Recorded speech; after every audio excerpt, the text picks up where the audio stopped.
Tu dois désapprendre tout ce que tu as appris.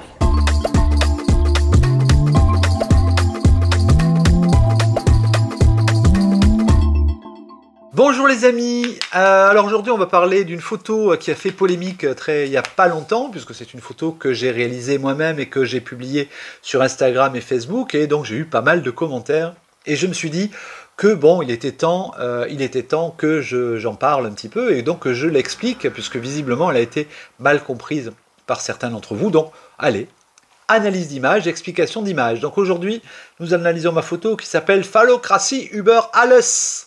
Alors ne vous énervez pas tout de suite, écoutez, attendez de voir ce que je vais vous expliquer. Premièrement, je vous fais remarquer que je suis une femme, donc nécessairement, il est peu probable que je soutienne la cause de la phallocratie. Alors la phallocratie, c'est quoi? C'est littéralement le pouvoir du phallus, c'est-à-dire le pouvoir des hommes, et donc le pouvoir des hommes sur les femmes. Donc évidemment, ce n'est pas une photographie militante en faveur de la phallocratie, hein. C'est évidemment une photographie qui dénonce un état de fait. Comment j'ai réalisé ça? Bien en fait, j'ai utilisé les symboles qui étaient ceux du nazisme, le rouge, le noir, la croix gammée, etc. Mais la croix gammée, je l'ai remplacée par un symbole qui est celui d'un phallus, donc un phallus stylisé. Par ailleurs, le texte qui apparaît sur le drapeau, donc vous voyez que en haut, il y a écrit Phallocratie über alles. Alors, phallocratie, c'est la phallocratie. Et über alles, ça veut dire au-dessus de tout. Alors bon, c'est quelque chose qu'on retrouvait chez les nazis, et notamment dans l'hymne actuel, l'hymne allemand actuel, qui est Deutschland über alles, Allemagne, au-dessus de tout. Voilà. Par ailleurs, de l'autre côté, il y a écrit Männliche Glied macht frei. Alors, Männliche Glied, c'est la verge, hein, c'est le pénis en allemand, alors c'est le terme anatomique, et macht frei, ça veut dire rend libre.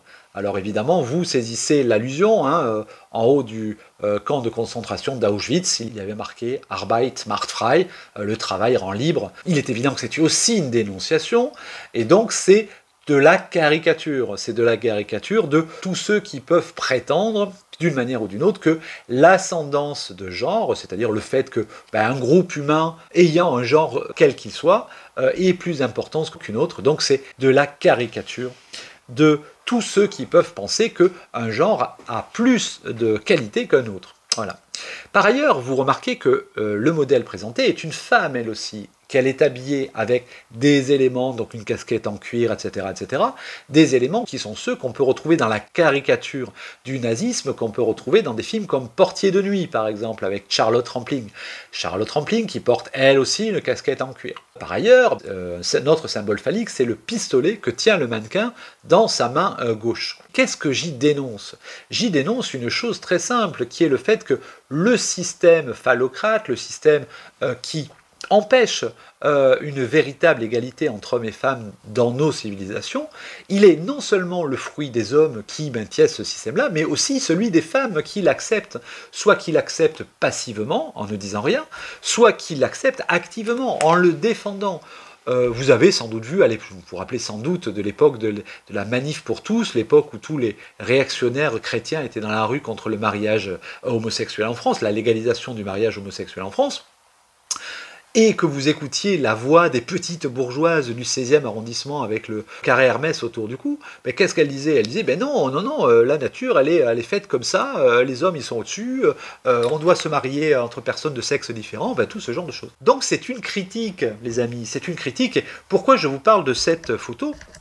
Eh bien, je parle de cette photo parce que quand vous regardez une image, vous devez analyser plein de choses. Vous devez d'abord savoir d'où vient l'image. Il est évident que si la photographie ou le dessin elle est faite par un ancien SS, vous devez la regarder d'une manière différente que si elle est faite par un combattant, un résistant communiste enfermé dans les geôles nazies. Il est évident qu'ils ne vont pas avoir la même vision de la civilisation, de la société et des valeurs. Donc premièrement, vous regardez d'où ça vient. Moi, d'où ça vient? Je suis une femme. J'ai été très engagée à gauche puisque j'ai été rédactrice en chef d'un journal de gauche radicale qui s'appelait La Commune. Et par ailleurs, j'ai dirigé le mouvement AJR, donc l'association des jeunesses révolutionnaires, qui était le parti des jeunes du Parti communiste internationaliste.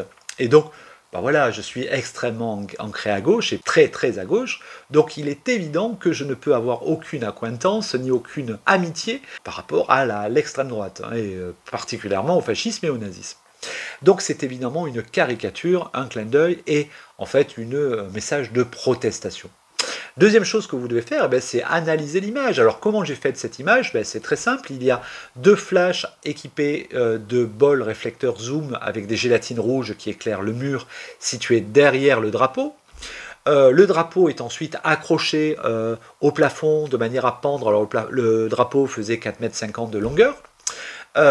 Ensuite, nous avons placé le modèle devant que nous avons éclairé avec une lentille de Fresnel et un grand parapluie placé en gomme de Paramount derrière. Alors, la Paramount gommée, si ça vous intéresse, vous l'avez sur mon site de formation et dans mes livres, donc comment on réalise ce type de lumière. Nous avons placé aussi une machine à fumée lourde au sol pour créer de la matière, créer des nuances, diminuer l'importance de la présence des jambes et des pieds du modèle sur lesquels on ne voulait pas trop attirer l'attention. Le but était d'attirer l'attention sur son visage et son pistolet. Et puis c'est tout après en réalité, et puis nous avons fait une petite séquence de photos, donc là je vous montre la planche contact de cette série de photos. Nous avons dû faire 10 photos je crois de cette photo avant d'avoir celle qui me convenait. Voilà. Le modèle c'est Lynn Oxy qui pose dans cette image et qui est comme moi une féministe et totalement antifasciste.